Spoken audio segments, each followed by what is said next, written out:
اعوذ باللہ من الشیطان الرجیم، بسم اللہ الرحمن الرحیم۔ کافی دنوں کے بعد کچھ مصروفیات کی وجہ سے حاضر نہیں ہو سکا، تو اس دوران کافی سارے واقعات پیش آئے جن کے اوپر الگ الگ ولاگ بنانا تھا۔ تو سب سے اہم واقعہ جو پیش آیا چند دن پہلے، جو ایک جرنلسٹ ہیں، ایک اینکر پرسن ہیں، ارشد شریف صاحب، وہ شہید ہو گئے کینیا میں۔ تو اس حوالے سے پورے ملک میں ایک پروپیگنڈا بنا ہوا ہے، ہر جگہ میں نئی نئی رائے قائم کی جا رہی ہے، ہر آدمی اپنا ایک موقف رکھتا ہے، کوئی کیا کہہ رہا ہے، کوئی کیا کہہ رہا ہے۔ میں اس حوالے سے یہ بات کرنا چاہتا ہوں کہ دیکھیں، پاکستان کا جو میڈیا ہے موسٹلی طور پہ وہ ہمیشہ اس کا منفی کردار رہا ہے، اور وہ کبھی ایک سائیڈ پہ ہوئے ہیں، کبھی دوسرے سائیڈ پہ ہوئے ہیں، کبھی حکومت کے حق میں ہو گئے ہیں، کبھی اداروں کے حق میں ہو گئے ہیں، کبھی کسی کے مخالف ہو گئے ہیں، کبھی کسی کے حق میں ہو گئے ہیں۔ اب ارشد شریف صاحب کے پچھلے دنوں میں جو انہوں نے پروگرام وغیرہ کیے، ان کے کچھ حالات خراب تھے، وہ یہاں سے چلے گئے۔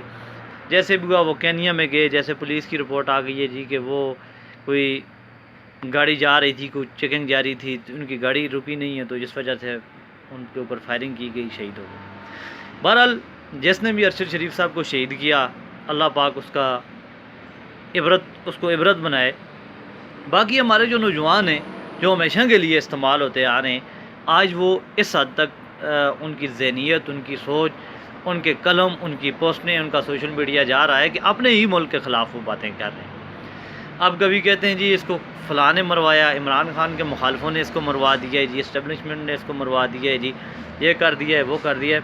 میرے بھائیو، جس نے بھی کیا ہے، قتل ایک ایسی چیز ہے یہ کبھی چھپتی نہیں ہے۔ دوسری بات یہ، جو بھی ظلم کرتا ہے وہ ظلم بھی حضرت علی رضی اللہ تعالیٰ عنہ کا قول ہے کہ جو شخص کفر کا نظام رہ سکتا ہے لیکن ظلم کا نظام نہیں رہ سکتا، اور ظلم کی جو رات ہوتی ہے آخر وہ ایک نہ ایک دن ختم ہو ہی جاتی ہے۔ اس لیے میں اپنے بھائیوں سے گزارش ہے کہ ایسی باتوں پہ، ایسے عوامل پہ، جب لوگوں کی آپس میں سیاسی پارٹیوں کی کھینچاتنی جاری ہو، اس وقت میں اداروں کے خلاف، اپنی فوج کے خلاف، اپنی پولیس کے خلاف، اپنی انٹیلیجنس کے خلاف ایسی باتیں کر کے آپ دنیا کے سامنے اپنے آپ کو کمزور کر رہے ہو۔ خدا را یہ ایک ملک بچا ہے، یہ بھی دو ٹکڑے ہو چکے ہیں، اس سے پہلے یہ بنگلہ دیش الگ ہو چکا ہے، ابھی پاکستان میں بھی بہت بڑے مسائل پیدا ہوئے ہیں۔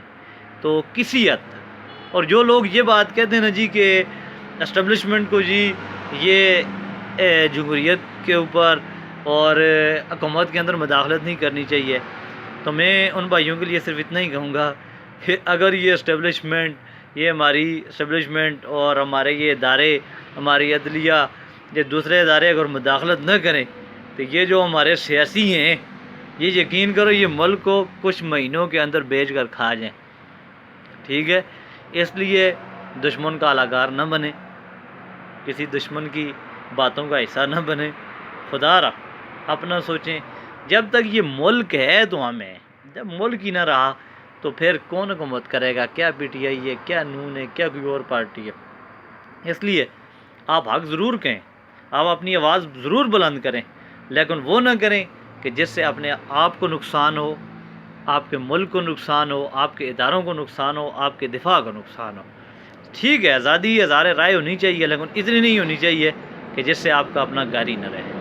تو انشاءاللہ اور کافی سارے ٹاپک ہیں، ان پہ بھی بات ہوگی۔ ابھی تک کے لیے اتنا ہی ہے۔